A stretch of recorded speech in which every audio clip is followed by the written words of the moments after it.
Dios aprobó a Jesús una vez que fue bautizado. El Padre dijo: este es mi Hijo amado. Lo han leído, ¿verdad? Este es mi Hijo amado en que tengo complacencia. Dios aprobó a Jesús y descendió como paloma. Y ese día, delante de miles de personas que estaban ahí reunidas, el Señor le dio la autoridad a Jesús. Lo tituló como su Hijo amado. Pero ese mismo Espíritu Santo que lo condujo al bautismo es el mismo Espíritu que lo impulsó al desierto. Y en el desierto, adivinen con quién se enfrentó. En el desierto no se enfrentó con un escenario adecuado.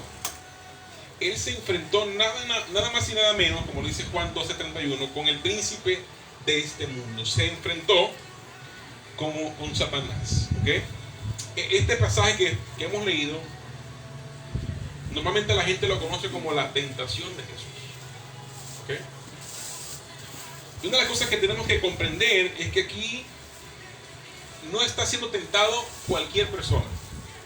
No es un hombre común. Es el Hijo de Dios el que está siendo tentado, que está siendo probado allí en ese lugar, en ese desierto. Y hay una gran batalla aquí entre estos dos personajes, entre Jesús y Satanás. Satanás, obviamente, interesado en sacar a Jesús del propósito, hacer un tropiezo en el ministerio de Jesús. Y antes de que él empiece su obra en la tierra, el enemigo se le presentó. Igual que en el principio de la creación, Dios le dio a Adán y a Eva un propósito, una tarea, una asignación. ¿Y quién fue el primero que se le enfrentó a estas dos personas?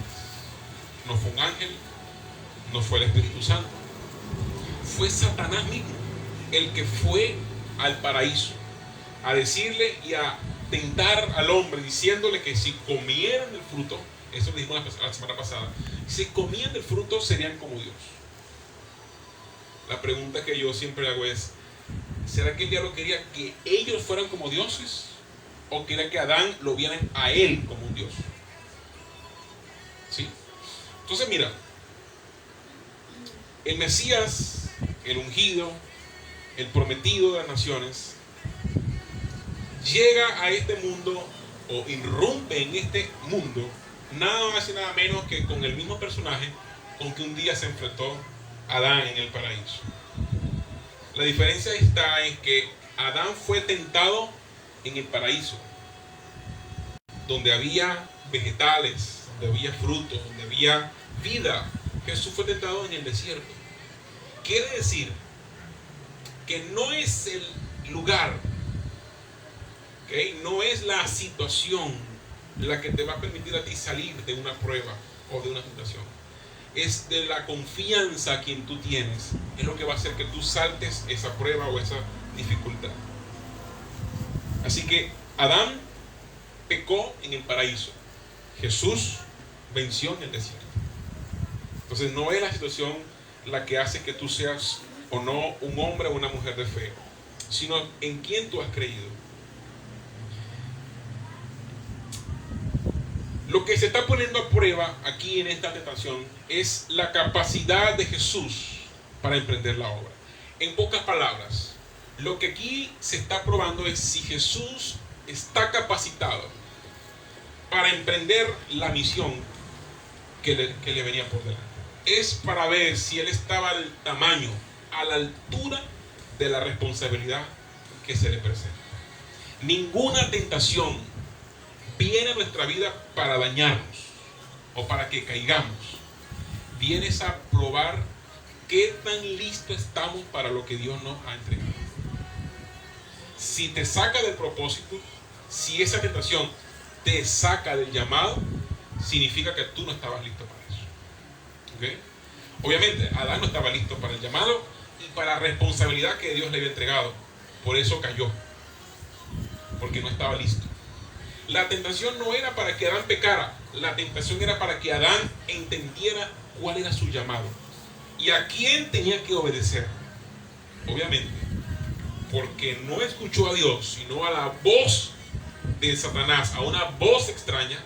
Entonces el propósito de Dios fue abortado por una desobediencia, pero más que por una desobediencia era por no tener una claridad de quién lo había llamado.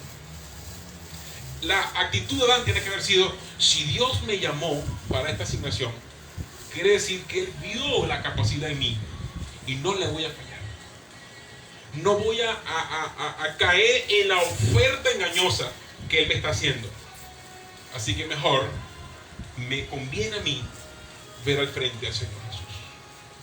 Por eso es que mucha gente con llamados de Dios, ministerios grandes del Señor, en lo que viene la primera prueba, la primera tentación, salen del propósito. ¿Por qué?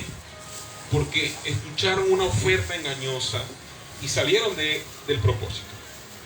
Ahora, les pregunto algo: ¿el primer Adán salió victorioso o salió derrotado? ¿Cómo salió?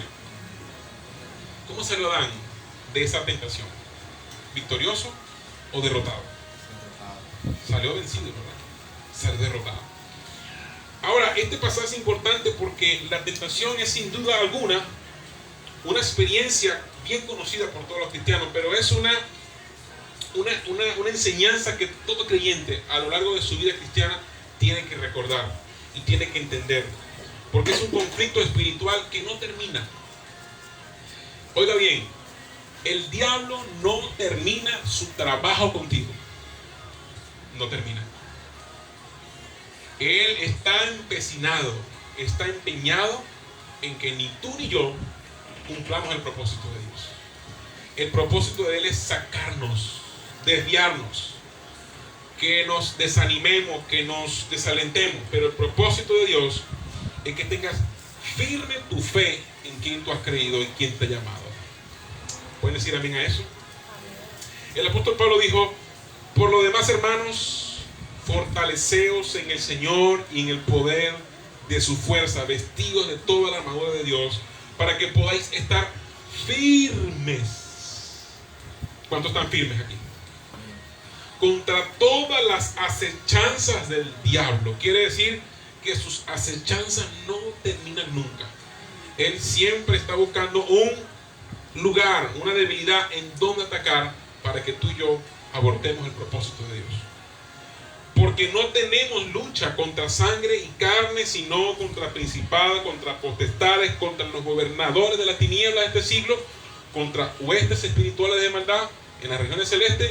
Por lo tanto, toma la armadura de Dios para que podáis resistir en el día malo, y habiendo acabado todo, estar firmes.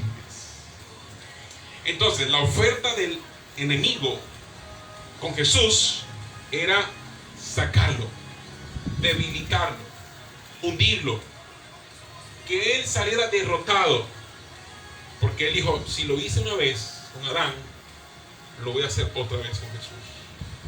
¿Ok? Ahora, yo quiero enseñarles un poco quién es el diablo. Mira, los teólogos dicen que, y algunos modernistas, liberales, enseñan la inexistencia de Satanás. Dicen que Satanás no existe. Pero la Biblia afirma con mucha claridad cuál es su propósito. Satanás fue originalmente un ángel conocido como querubín grande, protector. Eso lo pueden ver en Ezequiel 28:14. También era llamado como lucero. Y algunos piensan que fue la máxima creación de Dios en el cielo, según Ezequiel 28:12. Sin embargo, el mismo poder y hermosura que tenía Satanás fue lo que lo llevó a creerse igual a Dios. ¿Ok? Ese fue su primer pecado, y ese fue la causa de su caída: el orgullo y la vanagloria. Él quería ser como Dios. Él quería ser adorado como Dios. Sin embargo, usted conoce la historia. Él cayó en pecado y con él se rebelaron, dice que la tercera parte de todos los ángeles, de todos los seres angelicales, según Apocalipsis 12. Después de la caída de Lucero, vino a ser Satanás. ¿Ok? La palabra en hebreo para Satanás es adversario, según Primera de Crónicas 21:1 y Job 2:1. Otro de sus nombres es en griego diablo, que significa acusador, calumniador, según Apocalipsis 12:10. Y los dos nombres juntos aparecen en Apocalipsis 12:9. Ahora, en toda la Biblia vemos el ministerio, por decirlo así, el propósito del diablo, que es simple y llanamente inducir al hombre a una rebelión contra Dios. Ese es el propósito. Que todo aquel que se determina a seguir a Dios termine rebelándose a Él. Así como Él lo hizo un día, que se rebeló contra Dios, Él quiere que todos los que buscan a Dios terminen apartándose de Dios y rebelándose contra su propósito. Por eso es que todo el que abandona el propósito de Dios por seguir los placeres de este mundo está sirviendo al diablo. Por eso Jesús dijo: no pueden servir a dos señores. Porque el propósito de Satanás es que tú te quedes sirviendo a él y a su propósito. ¿Ok? Entonces, la Biblia también lo llama como el príncipe de este mundo, o el príncipe de la potestad del aire, en Juan 14:30, Efesios 2:2. Ahora, a lo que quiero ir: Jesús está en el desierto, nada más y nada menos que con Satanás. Y le dije al principio que el mismo espíritu que descendió sobre él en el bautismo es el mismo espíritu que ahora lo está impulsando al desierto para ser tentado. ¿Ok? Después que el Señor lo aprobó, sigue el ataque. Una vez que Dios aprobó al Señor, en ese momento empezó el ataque. Una vez que tú te determinas a seguir a Jesús, te conviertes en enemigo de Satanás. Todo el que es amigo de Dios es enemigo del mundo. Y todo el que es amigo del mundo es enemigo de... Aquí hay una guerra total. Usted sirve al Señor, usted busca a Dios, usted abraza la fe de Dios y te conviertes en el enemigo principal de Satanás. Ahora, mira. El texto dice que el Espíritu le impulsó. ¿Ok? Fue llevado, en pocas palabras. Y la que usa Lucas era conducido. O sea, él fue conducido, él fue llevado. ¿Por qué fue conducido? ¿Por qué fue llevado? No fue llevado por una mala decisión, no fue llevado por algo que a él se le ocurrió. No, fue el Espíritu mismo quien lo guió, quien lo condujo hacia el desierto. Entonces, hace aquí énfasis en la convicción que le infundió el Espíritu Santo. O sea, pocas palabras, póngame atención. Él estaba claro de que esa experiencia con Satanás no fue producto de su pecado, no fue producto de su negligencia, no fue producto de su mentalidad, de su imaginación, no. Fue producto de un propósito de Dios. ¿Y para qué lo llevó Dios al desierto? Para probar que Él era verdaderamente el Mesías, el Hijo de Dios.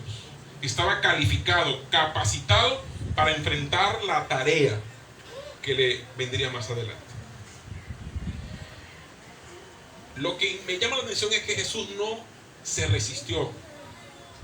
Jesús no dijo: esto, qué mal hice el diablo. No. Él entendió que él fue dirigido a ese lugar por el Espíritu Santo.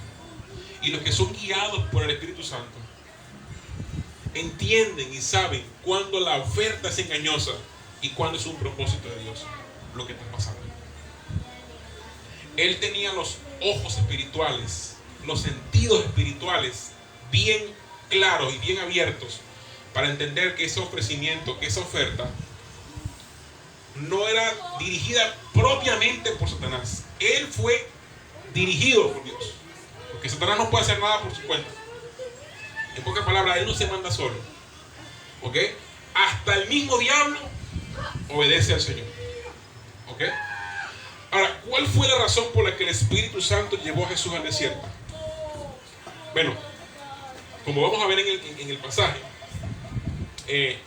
una de las cosas que quería Satanás dentro de esto era probar la autenticidad de Jesús como Dios, a probar de que Él era verdaderamente el Hijo de Dios. Por eso es que muchas veces le dicen: si eres el Hijo de Dios, haz esto. Si eres el Hijo de Dios, haz lo otro. Pocas palabras es: vamos a ver si tú de verdad eres el Hijo de Dios. ¿Ok? Ahora mira, hay que entender que la voluntad del Padre era que Jesús tuviera una preparación espiritual antes de comenzar el ministerio. Siendo Jesús el Hijo de Dios, siendo Jesús el mismo Dios encarnado, tuvo que pasar por un proceso de preparación espiritual antes de iniciar su ministerio.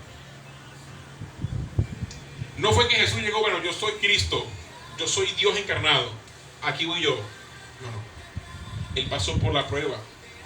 Él pasó por el proceso de preparación espiritual. El problema con nosotros es que nosotros no queremos ser preparados espiritualmente.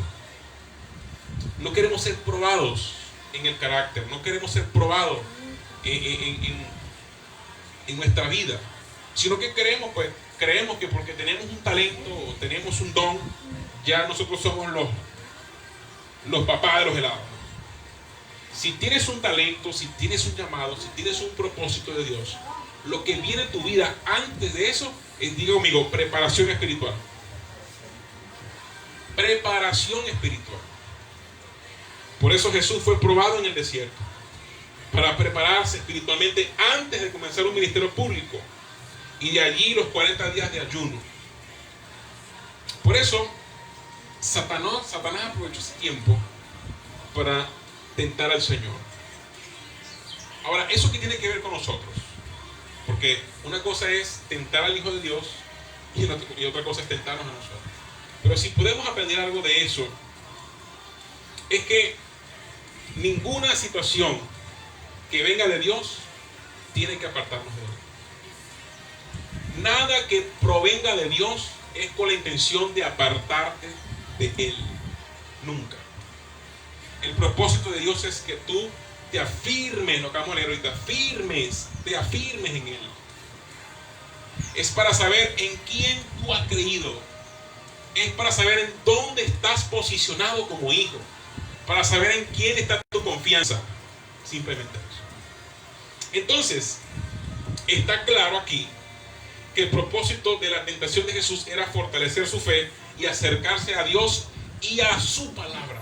Entonces, cuando el enemigo, el tentador, viene con una oferta engañosa, tienes que entender que lo que tú necesitas ahí es estar más firme en el Señor. Confiar más en el Señor que te llamó. ¿Dicen amén? Ahora, está claro que así como el camino que Dios había trazado para Jesús vendría con muchos obstáculos, con muchas pruebas, con muchas dificultades, también tú y yo, en este caminar del Señor, en esto que hemos llamado el camino de Dios, tú vas a tener también muchas tentaciones en tu vida, muchos tropiezos, muchos obstáculos, muchas barreras para que no alcances el propósito de Dios. Por eso hay que entender y comprender que la tentación de Jesús es una enseñanza clara de que así como Dios le dio un llamado a Jesús y una tentación, vino una prueba, así tú también y yo, si tú crees que has sido llamado con un propósito grande de parte de Dios, la prueba, la tentación está en el paquete, no la vas a poder saltar, va a venir incluyendo. En el caso de Cristo, ¿verdad?, fue algo sobrenatural, porque Él entendió que su defensa no vendría de su imaginación, no vendría de su capacidad humana, sino que vendría del cielo. Él, siendo hijo de Dios, entendió que la única forma de sobresaltar los problemas, los obstáculos, es agarrados del Padre. No es depender de tu capacidad, sino depender del Señor. ¿Dicen amén? Mira, el Señor sintió la necesidad, quizás tuvo la tentación de apoyarse en su propia prudencia, pero no lo hizo. Él nunca dijo, a mí me parece, yo creo, yo declaro, yo decreto, yo lo profetizo. No. Él dijo, porque escrito está. Él fue a la palabra de Dios. Él no fue a lo que él pensaba, ¿no? No. Él fue a la palabra de Dios. Hay un contraste entre el primer Adán y el segundo Adán. Lo hemos visto ya en un principio. El primer Adán, obviamente, no resistió la prueba, no resistió la tentación, cayó, desobedeció y fue sacado del propósito. Pero este segundo Adán fue tentado en el desierto. El primero fue tentado en el paraíso, en todas las comunidades, en todos los lujos. Jesús fue tentado en el desierto con limitaciones, con carencias, y fue victorioso en ese lugar. Adán cayó en pecado, pero Cristo fue victorioso hasta el final. Él marcó la historia diciendo que sabiendo a quién tú le sirves y de quién tú dependes, tú puedes vencer y puedes llegar a ser un victorioso en el camino de Dios. Si no entiendes eso, no vas a poder llegar al final. ¿Qué es lo que el diablo quiere? Que tú no llegues al final. ¿Ok? Entre el propósito de Dios y ese cumplimiento, hay alguien que no va a permitir que tú llegues al final. Que no va a descansar hasta que no te veas derrotado. Y diga como el acusador que es, yo te lo dije, ese no va a aguantar mucho. A la primera, como le dijo a Job, dame chance para que tú veas cómo dejándolo limpio, pobre y sin familia, te va a maldecir. Dale pues, inténtalo. Y Job es una prueba de que no es lo material, no es la comodidad, no es la riqueza, es la dependencia de la promesa de Dios. ¿Sí? Amén. Mira la primera tentación que Jesús recibe. Si eres hijo de Dios, di que estas piedras se conviertan en pan. ¿Qué era lo lógico después de 40 días en ayuno? Tener hambre. ¿Ok? Comer. Mateo 4:2, ¿verdad? Y esta experiencia nos lleva un poco al pueblo de Israel en el desierto. Lo dice Deuteronomio capítulo 8. Donde ellos también fueron tentados con hambre y con sed. Ahora, ¿cuál fue la reacción de este pueblo? Pues sencillamente la Biblia dice que ellos murmuraron contra Moisés y contra Aarón, quejándose porque tenían hambre y sed. Y no solamente eso, sino que culparon a Dios de que eso que estaban pasando es porque Él los había sacado de Egipto. ¿Ah? Para eso me sacaste de Egipto, para hacerme aguantar hambre. ¿Ok? Eso está en Éxodo 16:2. Pero a pesar de todas las maravillas que este pueblo vivió, todos los milagros que esta gente pudo experimentar, no vieron a Dios, sino que vieron a sus circunstancias. En lugar de decir, el mismo Dios que nos sacó de Egipto será el Dios que nos va a proveer. No. ¿Cómo es posible que ahora que salgamos de Egipto nos esté haciendo pasar hambre? ¿Eh? No entendieron eso. En lugar de confiar y depender de Dios, empezaron a levantarse con un espíritu de rebeldía. Cuando no hay un entendimiento de la bondad, de la promesa de Dios en tu vida, en la primera tentación que viene a tu vida, lo que el diablo quiere que salga de tu boca es queja, que esto, que lo otro, que el país, que esto, que aquello. Es una queja constante. Así que cuando tú escuchas a alguien que se está quejando en medio de la tentación, significa que está viendo al que no es. ¿Sí? Entonces, lo que hizo esta tentación, en el caso del pueblo de Israel, es hacer notar la incredulidad de este pueblo. Entonces, cuando alguien se queja, cuando alguien murmura, cuando alguien se pone rebelde en cuanto ha sido tentado por Satanás, es porque no está viendo al correcto. No está viendo a la persona correcta, está viendo al incorrecto. Entonces, lo que está viendo aquí este pueblo, lo que se está viendo aquí es que ellos no estaban dispuestos a someterse a la voluntad de Dios ni a obedecer su palabra. Pero por el contrario, Jesús, en el momento que es tentado por el diablo, lo que él hace a la sugerencia o a la oferta de que si eres hijo de Dios, di que estas piedras se conviertan en pan. ¿Qué fue lo que hizo Jesús? Oye, tienes razón, vale, tengo un hambre. No. Mira, entiende una cosa. No solo de pan vive el hombre, sino que de toda palabra que sale de la boca de Dios. En pocas palabras le dijo: el propósito de Dios no es que tú vivas cómodo y que nunca tengas hambre y que nunca tengas limitaciones. El propósito de Dios es que cumpla su palabra y su voluntad a pesar de lo que estás pasando. Porque él, como hijo de Dios, pudo haber dicho: no es posible que el hijo de Dios, el que viene a entregar su vida en la cruz, tenga hambre. Eso no es posible. No. Él enseñó que nosotros no estamos aquí en esta tierra para sentirnos cómodos o para sentirnos plenos, satisfechos. No. En el ministerio que Dios te ha entregado va a haber momentos de hambre, va a haber momentos de necesidad. El apóstol Pablo lo entendió. He aprendido que es ser saciado y que estar con hambre. Él no fue a decretar y a declarar, y llevó un pacto, una primicia para que le llegara un dinero de no sé dónde. No. Él dijo: el mismo Dios que me da para quedar saciado es el mismo Dios que permite que tenga hambre. Pero en este evangelio de la prosperidad, que se enseña mucho, el hambre, la necesidad o la escasez no forma parte del reino de Dios. Y déjame decirte que lo dice bien la palabra de Dios.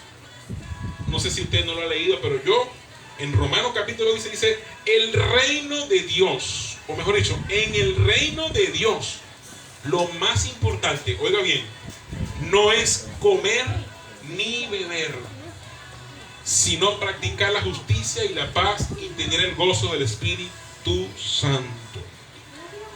En pocas palabras, no se trata de lo que comamos o de lo que bebamos, se trata es de hacer justicia. Entonces, en esta primera oferta de Satanás, él le dijo: oye, pero tú sugieres que el reino de Dios sea así, con limitaciones, con necesidades. No es posible que tú, siendo el hijo de Dios, tengas hambre. Y una de las cosas que Jesús no hizo fue usar sus poderes divinos para autosatisfacer una necesidad física. Él no se aprovechó de su posición de hijo para decir: dame lo que es mío. O sea, declarar: estas piedras se convierten en pan ahora porque tengo hambre. Él no lo hizo. Él sabía que él había venido era a salvar a los hombres, no a tener una vida cómoda ni una vida placentera. En contraste a lo que hoy se enseña mucho, ¿no? Ven a Cristo para que no tengas problemas. Ven a Cristo para que no tengas necesidad. Pero Cristo es el primero que tuvo necesidad. Entonces, si ser próspero en la tierra es un requisito para ir al cielo, el primero que no entra en la lista sería Jesús.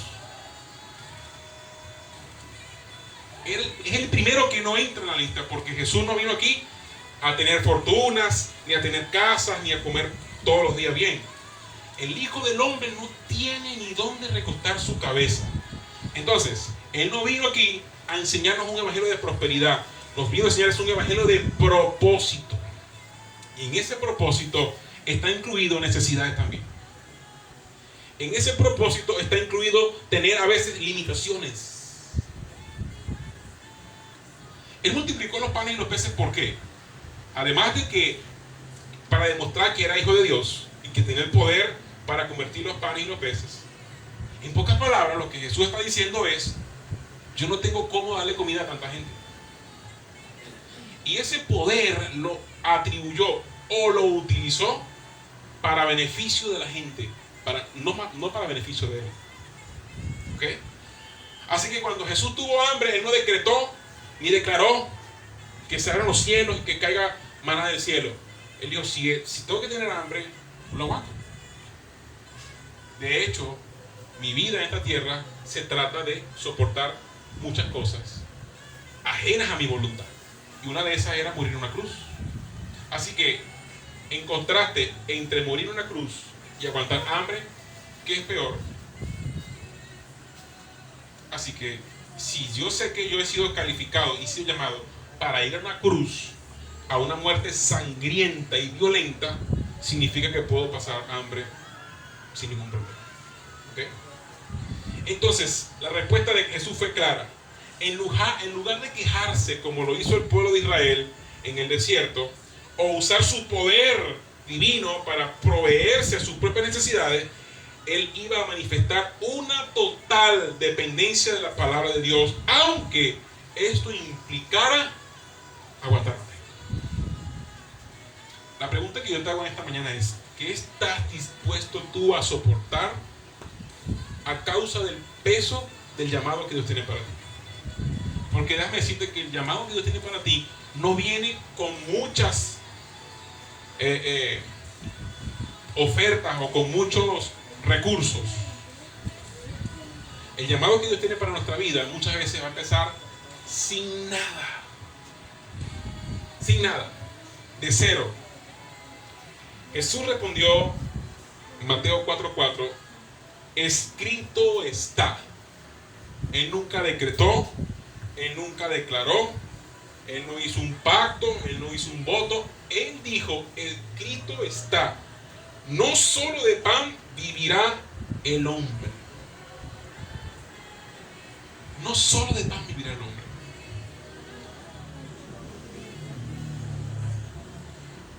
Y en pocas palabras, también Jesús está dando a entender que su reino en este mundo no se trata de un reino material, donde la gente va a vivir feliz y cómoda y contenta con todos los antojos que se le provoquen.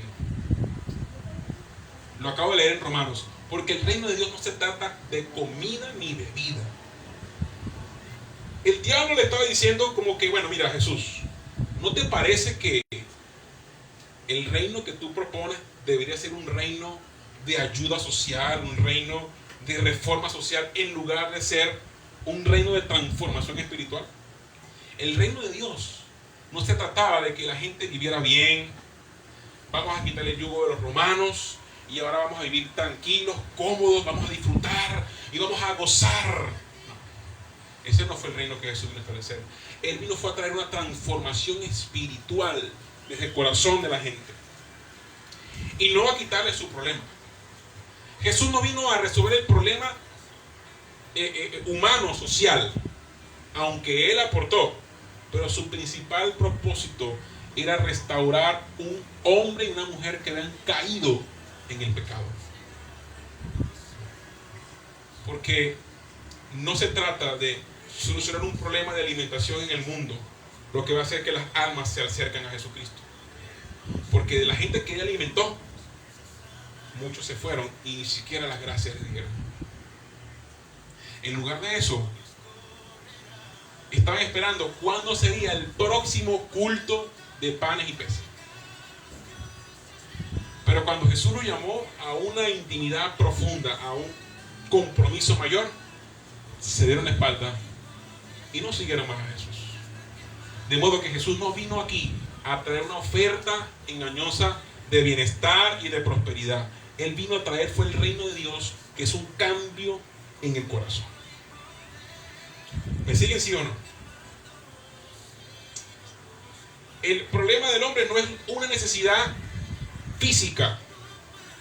El problema del hombre es una necesidad espiritual. Es un problema espiritual. Así tú tengas la nevera llena de comida, así tú tengas tus cuentas bancarias llenas de dinero, eso no te va a hacer más feliz. Lo único que sí te puede hacer feliz es haber sido obediente al llamado de Dios, pese a las necesidades que llegaste a tener. Eso para Dios tiene mucho valor. Decir, wow, mira, mi hijo pudo aguantar hambre con la única intención de ser firme a la palabra que yo le di, al propósito y a la promesa que él recibió. Entonces, en esta primera tentación, no se trataba de que Jesús quebrantara algún mandamiento de la ley, no, por el contrario. Era para que él fuera el primero en quebrantar la ley. El propósito del diablo era desviarlo del propósito verdadero de su ministerio, que no era de llenarle a la gente la barriga de comida, era llenar el espíritu que estaba muerto, que estaba sin vida. Ahora, si Jesús hubiese caído en esta tentación, ¿qué hubiese pasado? ¿Qué hubiese pasado si Jesús le hace caso a Satanás y le dice, oye, si es verdad, voy a decir que estas piedras se convierten en pan? Y las convierte en pan. Y que podía hacerlo. O sea, si el diablo dijo que él lo podía hacer, es porque él sabía que lo podía hacer. Si él hace eso, ¿qué estaría pasando? Dios habría pasado a ser secundario. Ya la prioridad no era Dios, sino Él. Llenar su sustento, satisfacer su necesidad. Entonces, el dejar de comer, en este caso, implicaba obedecer a Dios antes que su propia voluntad. En este caso. Entonces, Dios te va a llevar en escenarios donde te va a probar si decides lo que dices tú o lo que dice Dios. No siempre será con pan, no siempre será con alimento, probablemente será con otra cosa que también te gusta y te agrada. Y en lo que tú decidas, primero, esa es tu prioridad. Entonces tú decides si Dios es primero o eres tú. En el segundo caso, dice, si eres hijo de Dios, échate abajo. En el capítulo 4, versículo 5, dice que el diablo le llevó a la santa ciudad y le puso sobre el pináculo del templo. Esto debe ser un lugar muy alto, ¿no? Seguramente. Y una vez que estuvo allí, le sugirió algo. Salta. Échate abajo. Porque sus ángeles se enviarán cerca de ti para que tu pie no tropiece. Es decir, usa tu poder sobrenatural para que no te pase nada, para que no te lastimes, y así todo el mundo te reconozca como el Mesías. Oye, una gran tentación, ¿verdad? Oye, sí, si me lanzo para abajo y hago que los ángeles me recojan y no me caiga, todo el mundo va a decir, este sí es el Mesías que estábamos esperando. ¿Okay? Es una oferta engañosa.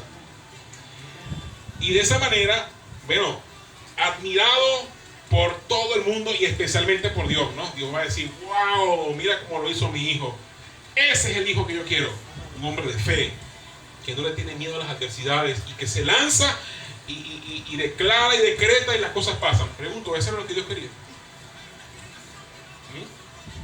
Wow, mira qué oferta tan engañosa de alguien que sabe cómo engañar.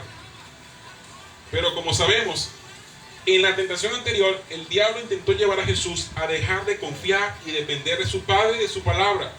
Y como no lo consiguió, entonces su nueva estrategia le va a llevar al lado opuesto.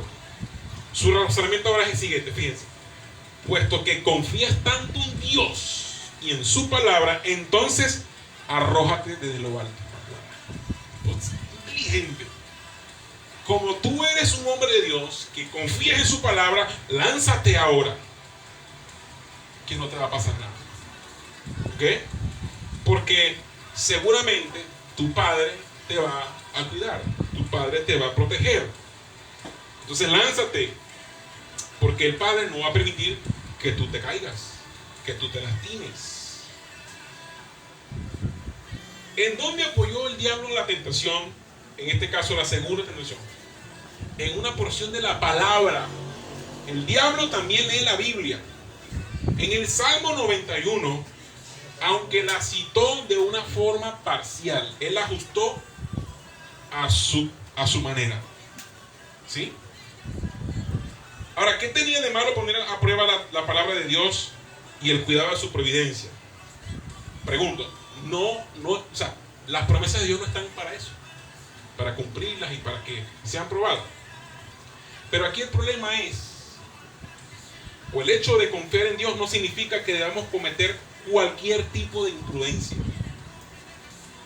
Bueno, pero como Dios está conmigo, yo me voy a ir a la 1 de la mañana por ahí a la calle a predicar o a hacer cualquier cosa impulsado por, supuestamente Dios me llevó. Pero ya termina atracado, violado y todo el asunto, ¿no? El Señor dijo que eso sería tentar a Dios. Por decirlo así, sería como un abuso de su relación filial. O sea, estás tentando al Señor tu Dios. Porque yo sé, Jesús sabe que si Él se lanzaba de lo alto, el Señor lo iba a cuidar. Pero eso sería como tentar al Señor. Sería como abusar de la gracia. Será como abusar de eso, ¿no? Jesús le dijo, escrito está también, no tentarás ¿a quién? Al Señor tu Dios.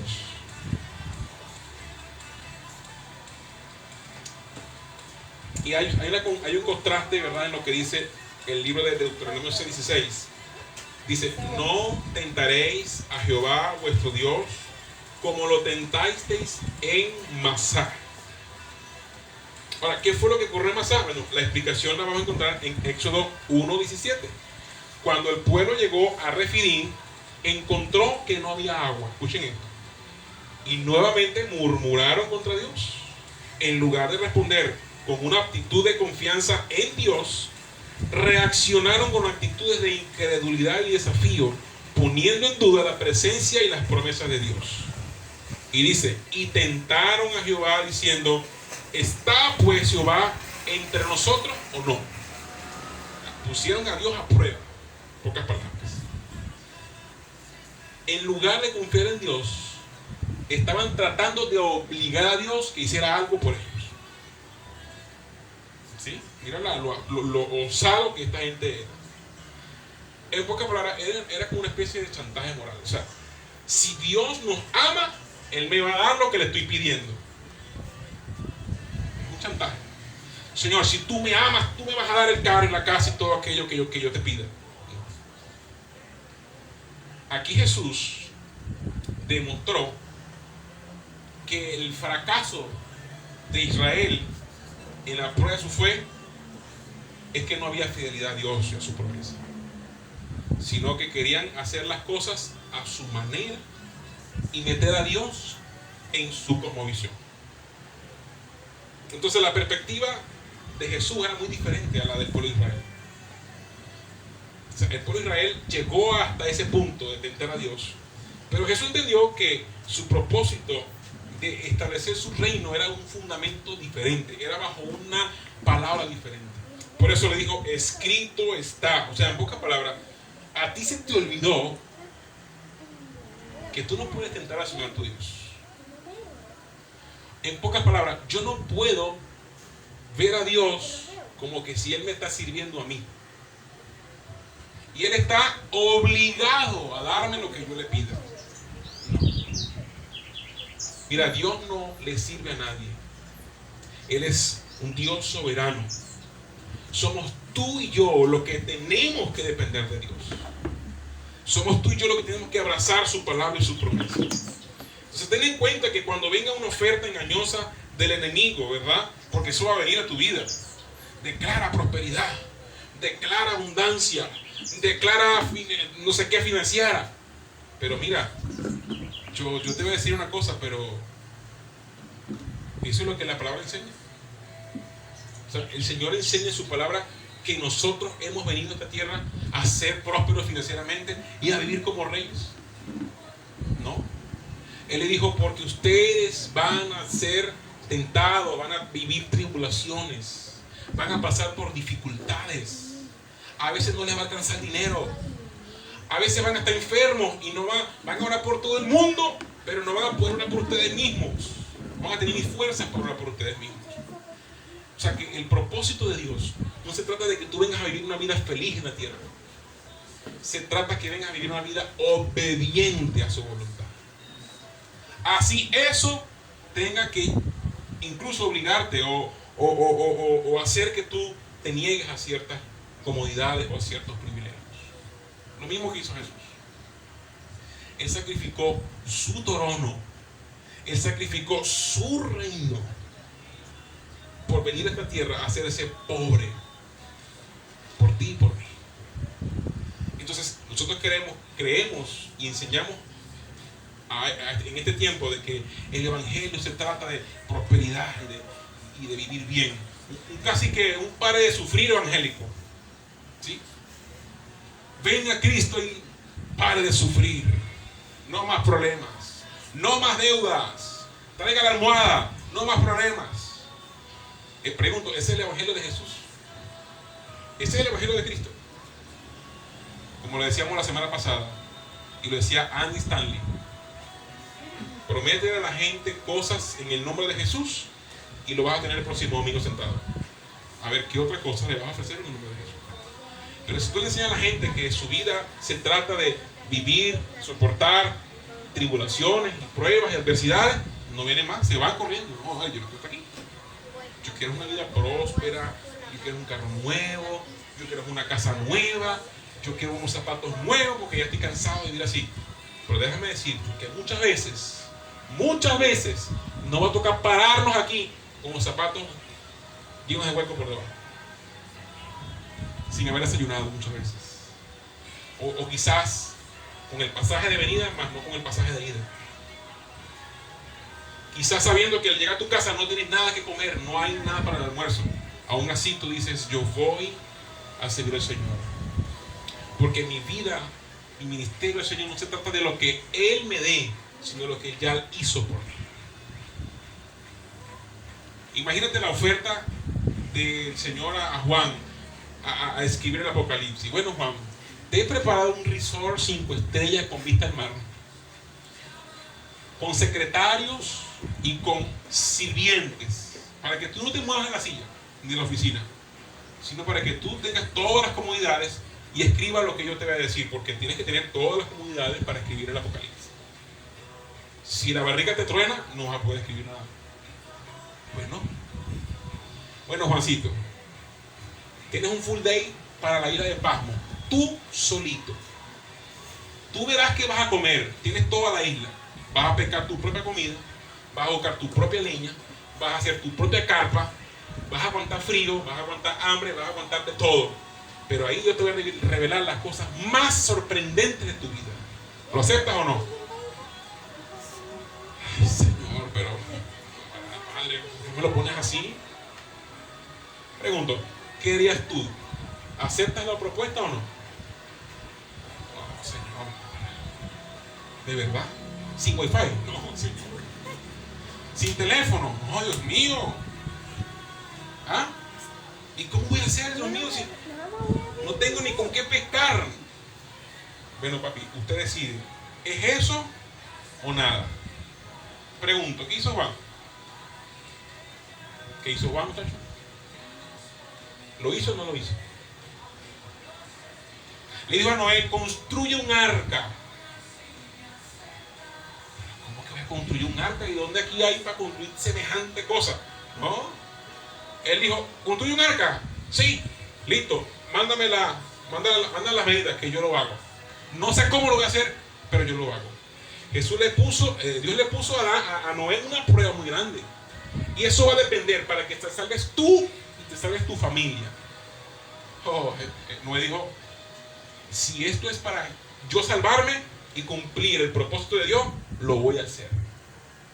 El problema con mucha gente es que creen que el ministerio viene con recursos aprobados del cielo con una cuenta ilimitada de bendiciones. Y no es así, señores. Jesús es la prueba de eso. Su ministerio no inició en un trono lleno de bendiciones. Inició en un desierto lleno de tentaciones y, por cierto, con hambre. En la última tentación de Jesús fue la más descarada de todas. Dice: todo esto te daré si postrado me adorares. Ahora, ¿qué le estaba dando el diablo a Jesús? Le estaba ofreciendo todos los gobiernos y todos los reinos de este mundo a cambio de nada más y de nada menos que de su adoración. Si tú me adoras, yo te voy a dar todos los reinos de este mundo. Esto implicaba reconocer su autoridad última en este mundo, servirle, obedecerle y aceptar su modelo de gobierno en este mundo. A lo que Cristo le respondió nuevamente. Vean conmigo, por favor, Mateo 4:10. Entonces Jesús le dijo, ¿qué le dijo? Vete, Satanás, porque escrito estás: al Señor tu Dios adorarás y a Él solo servirás. Y esta cita viene de Deuteronomio capítulo 6, versículo 13, donde dice: a Jehová tu Dios temerás y a Él solo servirás y por su nombre jurarás. ¿Ok? Si tú lees el contexto de este pasaje de Deuteronomio capítulo 6, te vas a dar cuenta que esta es una cita de un discurso mucho más amplio de Moisés, pronunciado antes de que Israel entrara a la tierra prometida. Moisés le advierte que una vez que entraran en Canaán, se tendrían que enfrentar con la tentación de olvidarse del Señor y seguir a los dioses del país al que iban a entrar. Si ustedes leen del 12 al 15, miren lo que dice: cuídate de no olvidarte de Jehová, que te sacó de la tierra de servidumbre, de la tierra de Egipto. A Jehová tu Dios temerás y a Él solo servirás y por su nombre jurarás. No andaréis en pos de dioses ajenos, de los dioses de los pueblos que están en vuestros contornos, porque Dios es celoso. Jehová tu Dios en medio de ti está, porque no se inflame el furor de Jehová tu Dios contra ti y te destruya. Desgraciadamente, los israelitas se olvidaron del Señor y fueron tras los dioses, a los ídolos que inventaron ellos. Convirtieron lo que debía ser el reino de Dios en otro reino más de este mundo. En lugar de establecer el reino de Dios, establecieron otro reino más de este mundo. Obviamente que no era el reino de Dios. Por eso Jesucristo no iba a ser el mismo. No iba a ser el mismo del pasado. Él no iba a negociar su adoración a Dios por ningún reino y ni por ninguna cosa material o física de este mundo. Su único propósito sería servir fielmente a Dios. El pueblo de Israel, después que entró a la tierra prometida, después que Dios le dio la promesa, ¿qué hicieron? Abandonaron la fe de Dios, siguiendo sus propios ídolos mentales. Jesús entonces entendió que para llegar a la promesa y al cumplimiento de Dios, una de las cosas que tú tienes que entender claramente es que tú no te puedes llevar la gloria de nada de eso, y que al único que tú le tienes que servir es a Dios, porque va a llegar la oferta una vez que entres en la promesa, que entres en el apogeo, en el auge de tu ministerio, porque va a llegar una temporada donde vas a estar en el clímax, en la cúspide del cumplimiento. Va a llegar la tentación de que digas: esto lo hice gracias a mi esfuerzo, esto es gracias a mi iniciativa, y quieras tú llevarte la gloria. En eso mucha gente, mira, puede estar en la cima y se cae, porque el único que merece la gloria y la honra es el Señor Jesucristo. ¿Cuánto le ponen un aplauso al único que merece gloria y honra, que es el Señor Jesucristo? Amén.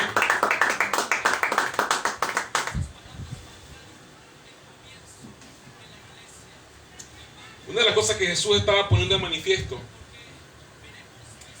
es que el reino que Él venía a establecer no se va a imponer por las fuerzas ni por la inteligencia humana. Y que Él no vino fue aquí a acabar con la crueldad, ni a acabar con la maldad, ni a acabar con todo eso.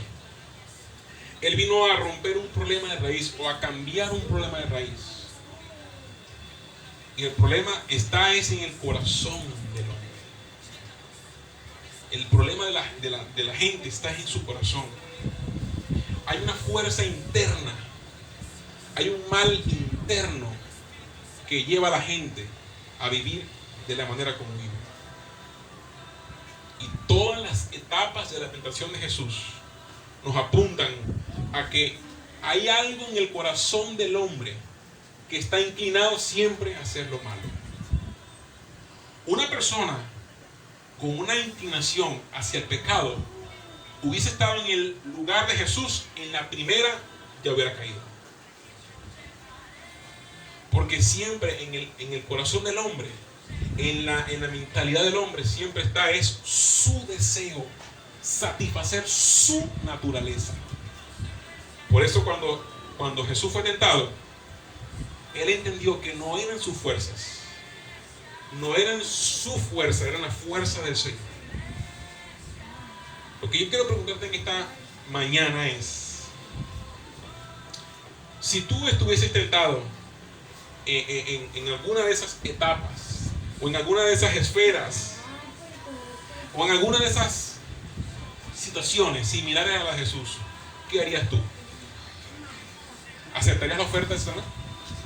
Mira que la oferta del diablo es muy... O sea, está a una línea de parecerse al propósito de Dios.